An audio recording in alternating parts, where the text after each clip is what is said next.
Assalamualaikum warahmatullahi wabarakatuh. Perkenalkan nama saya Ananda Nila Ramadhani dari Prodi Pariwisata Fakultas Ilmu Sosial dan Politik dari UPN Veteran Jawa Timur. Kali ini saya akan eh, menjelaskan mengenai jenis-jenis daftar pusaka beserta contohnya dan juga nanti saya akan menjelaskan mengenai tutorial penggunaan nomor halaman di Microsoft Word sebagai tugas akhir semester saya di mata kuliah umum Bahasa Indonesia yang diampu oleh dosen Ibu Titi Umihani. Nah, kali ini pertama-tama saya akan menjelaskan mengenai jenis-jenis daftar pusaka beserta contohnya. Jadi, daftar pusaka adalah bagian penting dalam penulisan ilmiah. Daftar pustaka mencantumkan sumber informasi yang digunakan dalam penulisan. Jadi, intinya, daftar pustaka adalah sumber yang digunakan oleh para penulis ilmiah agar para pembaca itu bisa tahu, oh penulisan ini, teori ini itu diambil dari sumber yang mana, gitu. Namun tidak semua sumber itu bisa dijadikan daftar pustaka. Contoh, semisal ada web yang kita mengambil teori atau penulisan penulisan dari web tersebut, namun web tersebut tidak menuliskan itu diterbitkan di tahun berapa atau tidak menuliskan siapa yang menulis web tersebut. Nah, itu tidak bisa disebut sebagai sumber yang relevan dan tidak bisa dijadikan sebagai daftar pustaka. Dan daftar pustaka itu ada berbagai macam.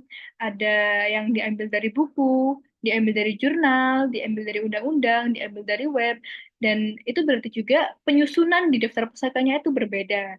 Nah, di sini saya akan mengenalkan mengenai jenis-jenis daftar pustaka yang berbeda tersebut. Yang pertama, kalau kita mengambil sumber dari buku, kita harus mencantumkan nama penulis, tahun terbit, judul buku, tempat terbit, dan penerbitnya. Contoh, penulisnya yaitu Saifuddin A. di tahun 2018.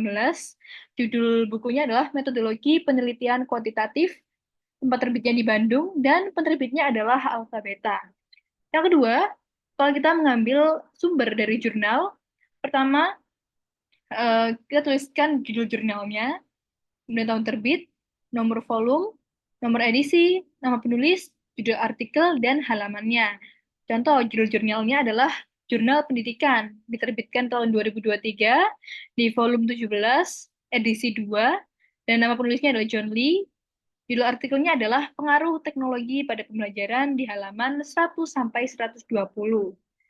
Lalu yang ketiga adalah kalau kita mengambil sumber dari skripsi, tesis, atau disertasi.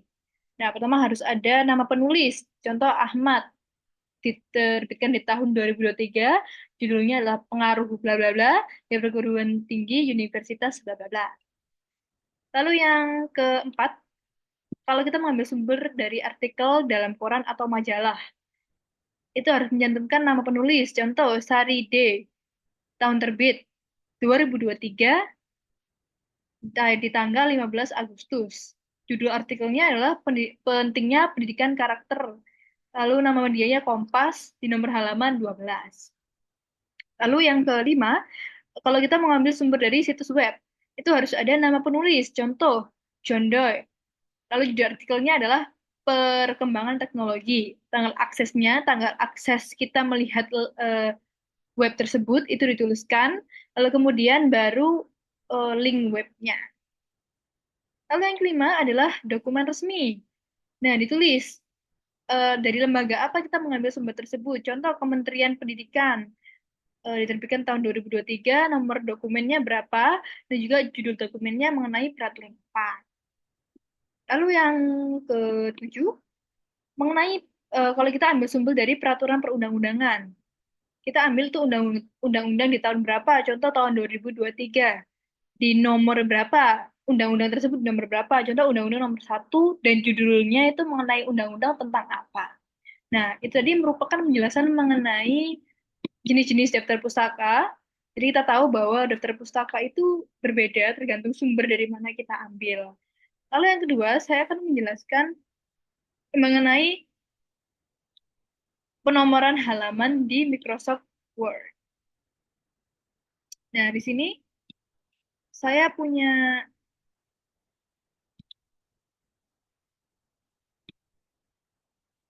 saya punya salah satu makalah yang belum memiliki nomor halaman. Nah, Eh, di sini kita klik insert, lalu kemudian klik page number. Page number kita klik format page number.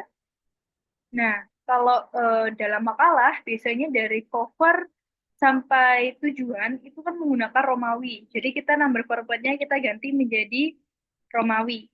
Start dari nomor 1. Start dari Romawi 1 ya. Nah,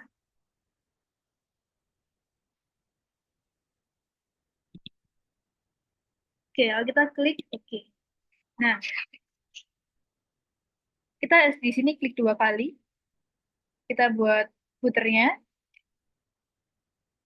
lalu page number lagi di insert, page number, lalu kemudian kita pilih page number lagi. Nah, di sini right kita ganti di center agar bisa menjadi tengah.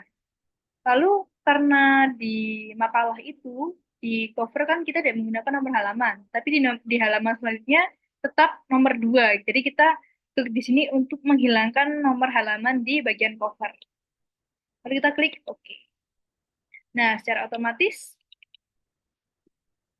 tidak ada nomor halaman di halaman pertama, tapi di halaman selanjutnya ada tetap ada nomor Romawi.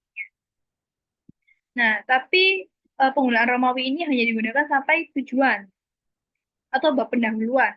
Nah, selebihnya kita tetap menggunakan angka nomor yang biasa.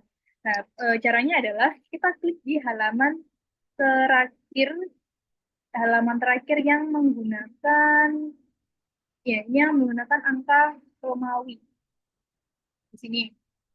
Lalu kemudian kita layout, klik layout, lalu kita klik fix sini, lalu kita klik continue. Lalu kita klik halaman yang menggunakan angka biasa. Ini dengan angka biasa, lalu kita pick a number lagi di insert. Pick a number. Kita ganti formatnya.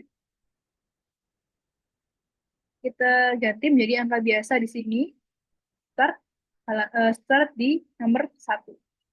Dan di sini juga udah diganti jadi footer section 2. Kita klik OK. Nah, namun di sini terlihat angka 2 ya, jadi mulai jadi angka 1. Berarti kita harus ganti lagi di page number-nya. Ini dimulai dari angka.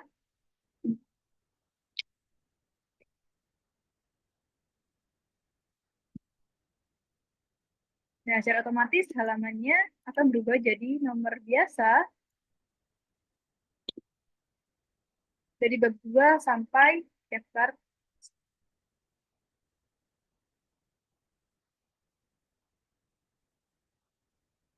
Dapat dilihat, ini sudah ada nomor halamannya sampai di chapter.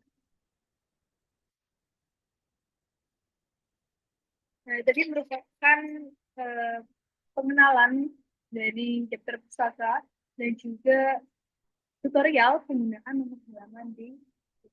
Sekian saja dari saya. Wassalamualaikum warahmatullahi wabarakatuh.